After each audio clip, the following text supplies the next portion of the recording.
And welcome back to American Agenda. I'm Joe Pinion in for Bob Sellers and here with Heather Childers. Vice President Kamala Harris telling BET she can't support voter ID laws because, well, you see, rural people can't make photocopies to verify their identity, a requirement for mail-in voting. Take a listen.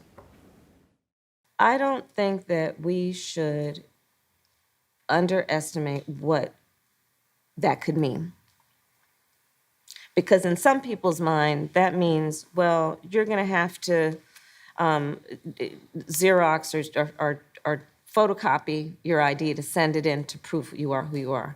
Well, there are a whole lot of people, especially people who live in rural communities, who don't. There's no Kinkos, there's no Office Max near them. Well, joining us to discuss is distinguished university professor at Touro College and author of the book Saving Free Speech, Thane Rosenbaum.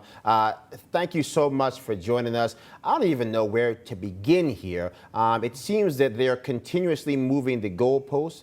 First, they're concerned about the underlying cost of the documents required to get the ID. Then they're saying they do like some IDs, but it has to be the same ID used for the same standard as for a gun license. And they say that we don't need IDs. It seems like they're more confused than we are. Joe, I'm your analyst, but I find myself speechless on this issue. Honestly, this is an ongoing problem. It's a political strategy that oddly depends on insulting and denigrating the intelligence and resourcefulness of first African Americans and now rural white people. I don't know if that clip said it. She used the word impossible. Impossible. You know, and again, it's 75%, the AP just took a poll, Joe. 75% of Americans all believe in favor photo ID to access the ballot box. 24% of Democrats oppose. That's it, right? So that means almost, you know, the vast, vast majority of Americans recognize that if you're going to vote, prove that you are who you say you are. We ask that in student council elections. And we ask that at bars or driving a car, and we should at least expect to also demonstrate who you are, verify your signature if you are voting in a federal election. Yeah, Thane, I think it was just another example to me about how the Biden administration and political elites have no idea what's going on in the rest of the world, specifically in this case when it comes to rural America. You said 75%. I'll go a step further because Senator Marsha Blackburn tweeted out that 80% of Americans support voter ID. And then in relation to the vice president's comment, she said dismissing the American people's will by implying rural Americans can't work photocopiers is classist, elitist, and telling of the Biden administration. Heather, it's deplorables 2.0. Yeah. Right? It's like the other version of that, a kind of low-level contempt for people that didn't go to an Ivy League school. And you know, if you're a rural white person, you know, you're playing your banjo, you know, all the stereotypes. You're watching NASCAR, and you have no way to get a photo ID photocopied. And let me just also say this, Heather, how disingenuous it is, because they're not really worried about people that live in Appalachia. We understand what this is all about. It's still about 4 major urban population centers in the battleground states: Milwaukee, Detroit, Philadelphia, and Atlanta. That's what this is really about. Nobody's worried about African Americans that live in rural areas or white Americans that live in rural America.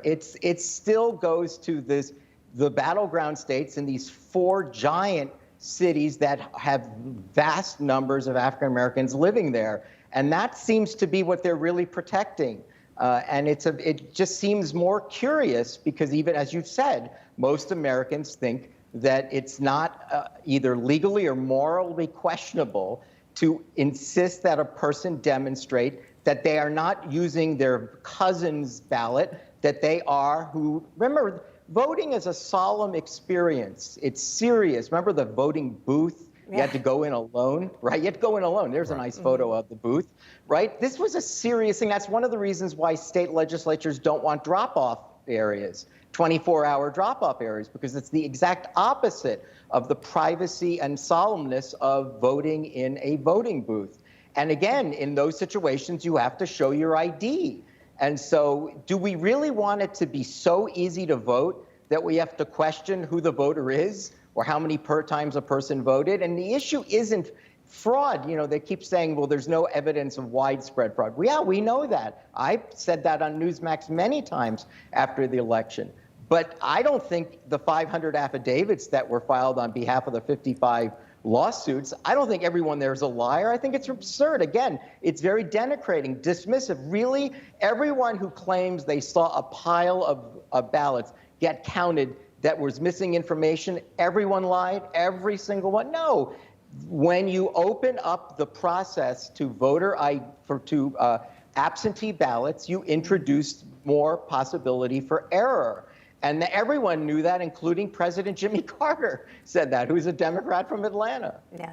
Transparency and making sure that every legal vote counts should be something that everyone agrees with. Quickly here, I mean, at what point do the voters realize that this administration, Obama 3.0, is on an Insult America tour? They cling to their guns and their Bibles all over again, where they seem to think that black people can't find IDs or paperwork or afford the underlying paperwork, and that rural people, it's impossible to use a Xerox machine. I mean, it seems at some point the American people have to realize these people don't actually care about us or respect us.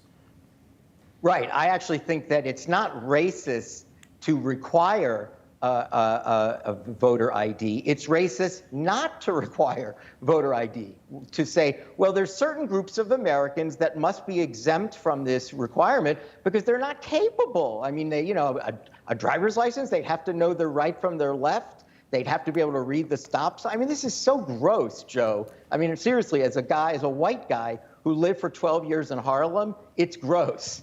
Because I didn't know any of my neighbors who didn't have cars. I didn't know anyone who didn't know where the DMV was. And I would never have insulted them by questioning whether they were capable of possibly figuring out how to get a government-issued ID, since they all had it on them at the time. Yeah. Are there still Kinkos? That's what I was trying to look up. We got FedEx Kinkos. FedEx and Kinkos have merged now. They've made it very simple. You can actually get the paperwork there, mail things out. It's all one cohesive thing. Thane Rosenbaum, some people, thank you as always, Joe, some people, Joe, never heard of Google. Yeah. All right. Thank you so much, Thane.